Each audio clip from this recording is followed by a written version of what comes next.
and welcome to my channel. I am Stephanie. This is the week 34, August the 22nd through the 28th weekly wrap up. And yes, I'm doing the crown again.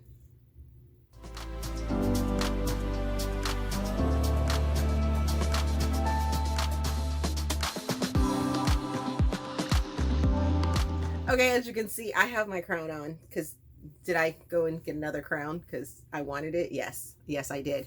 I think this one is absolutely gorgeous. It's stunning. I love it. I think it's so pretty. I think it's going to make more appearances in a whole bunch of my videos. You know, it's a thing. It's a thing because I am embracing the TikTok craziness and amazingness, and having a crown or having crowns, plural, is a thing. It is a thing. So last week, kiddo started back to school. He's in school 5 days a week. They are doing the mask mandates, which is awesome. Awesome.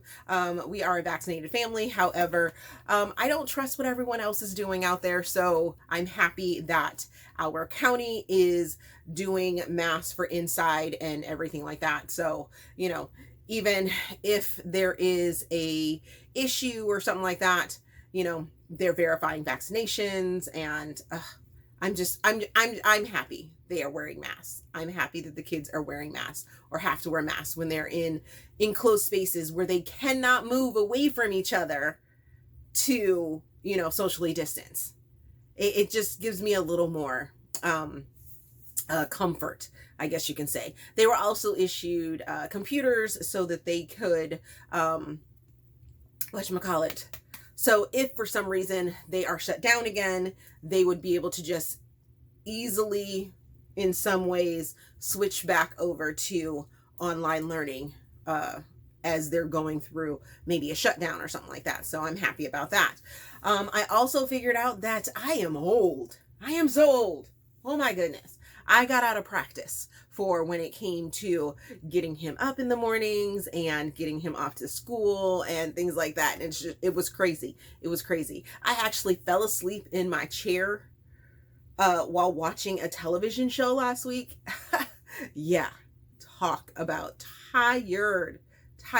And then next week he starts dry land. So that's even more time. And right now, my eye is doing good, which is great. I'm seeing a little more, no double vision lately, and that is a good thing. However, with this summer, what I have learned from this summer is that it can come and go as it pleases and does what it wants. So at any moment, I could possibly overstress it and need to like rely on my husband to do all the driving again, which would suck. Because yeah, he was majorly a taxi, and it made me realize how much driving I did before. So yeah, there's that. So let's get into, I also got a bunch of book mail, so I will be doing that in a separate video because yeah, it's a bunch. It's a lot.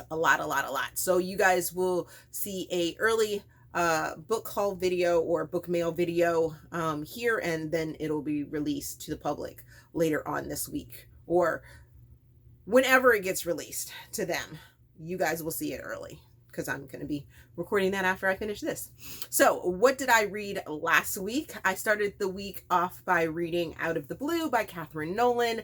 This I am placing in a romantic suspense. I'm giving it 4.5 stars, giving it 3.5 Steam fans. I had this as a ebook and a physical copy that I received from Kathryn herself.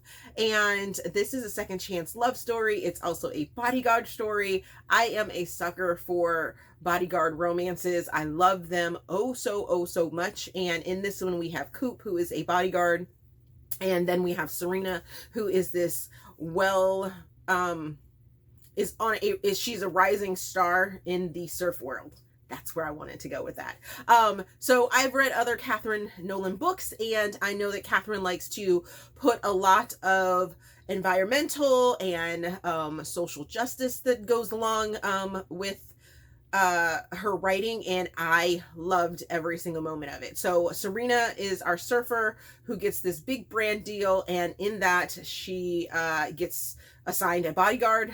Lo and behold, the bodyguard happens to be her ex-husband, and the two of them figure out where they went wrong and how they could reconnect. I loved the love story of it and the romance of it, as well as the suspense, the possible stalker, and other social issues that Kathryn obviously researched, because there were some very detailed aspects of this story, and justice sort of aspect of the story, and surfing and female surfers, and yeah, I enjoyed all of that. It didn't seem too bogged down. It didn't seem too heavy with the social justice. It seemed like it was very balanced with the romantic suspense of it, of the two characters getting back together, but also diving into their past traumas and issues and things like that. I would say that there are content warnings for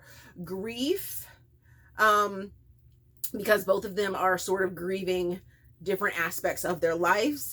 Serena's dealing with grieving with the loss of her parents in a way, and Coop is also dealing with the death of his father, and dealing with how that affects him in his day-to-day life and everything like that. There's also some other suspenseful things that end up coming up through the story, but I don't want to tell you too much because I don't want to spoil it for you. But I was on the edge of my seat through the whole entire book, and I really, really enjoyed it. The next book that I finished was Talk British to Me by Robin Bielman, and I placed this in contemporary. I'm giving it 4 stars. Give it 4 Steam fans. Read this as an audiobook. What is my note on here?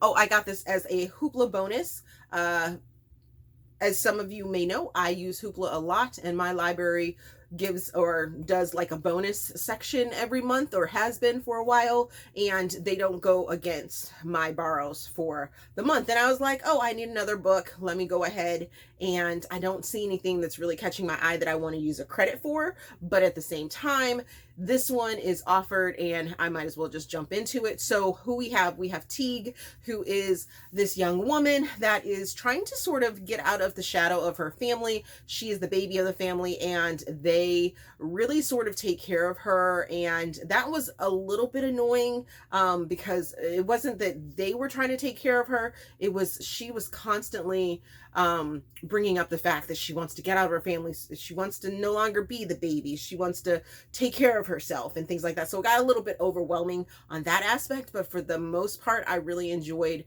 learning about Teague. If you like the movie, The Devil Wears Prada, that is the feelings that I got as I read this story. Then you have Mateo, who is also a radio personality, who you find out through the story what his deal is. And he's also the son of the woman that Teague ends up going to work for. Teague is also trying to be a travel writer, and the woman that she ends up going to work for is a wedding planner. And she kind of stumbled into the job as well.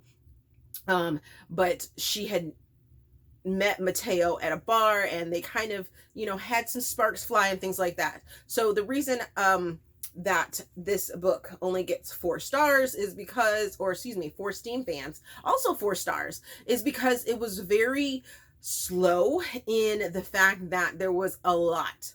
There is a lot of dirty talk, but that's pretty much where it ends. There's dirty talk, but there's no dirty showing, if you know what I mean. So it got to the point where there's this threshold for me that, dirty talk is good, but I'm gonna need some showing to go along with it. And it just lasted way too long in the dirty talk section instead of the dirty showing section. So that kind of irked me. Charles from Books on Stereo was like, oh, I thought it was really steamy. And I'm like, was it steamy? The dirty talk was good, but there wasn't too much showing going on. When the show did come, it was good, but there was only like 2 scenes of showing, and that was like close to the end of the book, and I was just like, I waited all this for this. It wasn't disappointing, but it wasn't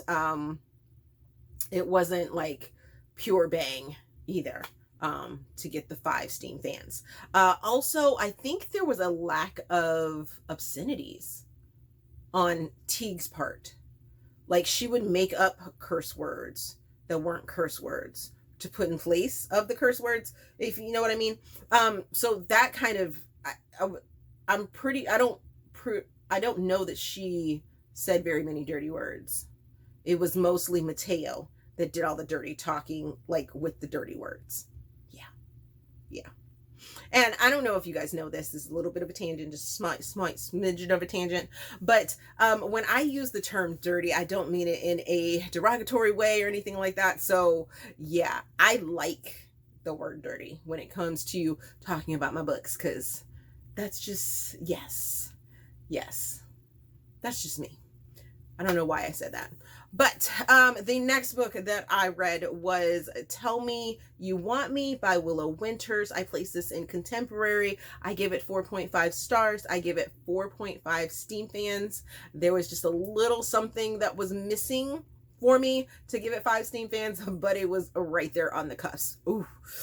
Woo! I got this as an ARC just a few days before it released. It released this week as well. So go check this book out. And this book is your quintessential office romance, boss employee, getting it on. It's just, if that is what you were looking for, then go read this book. It is going to hit all of the notes that you want and need for that trope. You have Adrian, who is the CEO of this big company that bought out this other company, and then you have Suzette, who is the manager of one of the departments within the company that Adrian just bought, and they kind of hook up. They have this rule about after 6 p.m. they don't talk about work, to keep those lines unblurred. So that dynamic. So if you're worried about that whole boss employee relationship imbalance goes, it's not there. It's not there. They make it very clear from the beginning that after 6 p.m. they're on the friends with benefits side of their relationship, I guess you could call it. And then before 6, they're boss employee type thing. So yes, really enjoy that. And then finally, I finished off the week by finishing Buck Wild, which is Bennett Boys Ranch #1 by Lauren Landish. Place this in contemporary. Give this one 4.25 stars. Give it 4.5 Steam fans. Listen to it as an audiobook. This is a Black author. And this is, I don't know if this one starts the series between the Bennett boys and the Tanner boys, or if they run simultaneous, or how that works, but you were introduced to these 2 different series, these 2 different ranching families, and I was here for it. So James is a rodeo rider. He's also the youngest brother of the Bennetts. He is on the circuit. This is his summer while the circuit is on break, and he ends up meeting Sophie, who is a veterinary tech or intern, what have you. She's working for the vet that handles the Bennett farm animals, and she goes out with him. She goes out with the vet to that farm, and that is where they meet. Sophie and James meet, and there are fireworks from the jump. They try and do a sort of friends with benefits thing, because he's going back on the circuit in the fall, and she is going to veterinary school in the fall, and they are trying to figure out, you know, what more, or what do we want more? We only want the summer type thing initially, until of course love blossoms and fate steps in. So you get your happily ever after for this couple, and then you also see the other Bennett brothers, as well as some Tanner brothers and a sister. So you get sort of this, I want to know more about these families, to see this dynamic in full blossom, and I was here for it. And it was uber sexy. Woo! Uber sexy. Seriously. Okay, so what am I currently reading? I am currently reading Boomerangers, Cajun Girls #1 by Heather M. Orgeron.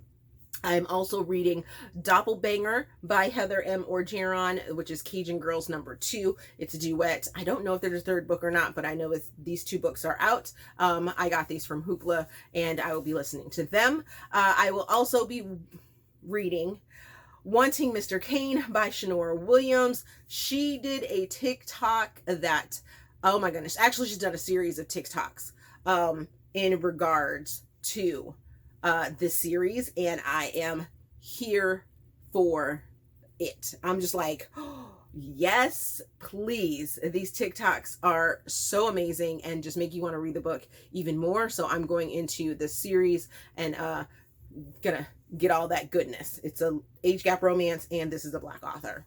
And then finally, I will be reading Kingly Bitten by Lexi C. Foss. This is the newest book in the Blood Alliance series that I have been waiting like a year for. So I will be diving into that this week. I am also working on a project that will be due in a couple weeks. So I will be busy. But I think that will be okay because of the fact that we're getting back into the school swing and getting up and then taking him to the school bus and then coming back and being able to, you know, sit down and read all day and prep things and things like that. So I'm super excited for that. So, sorry that I did not end up doing a buddy Zoom meeting for us this month. Like I said, that Friday was super busy.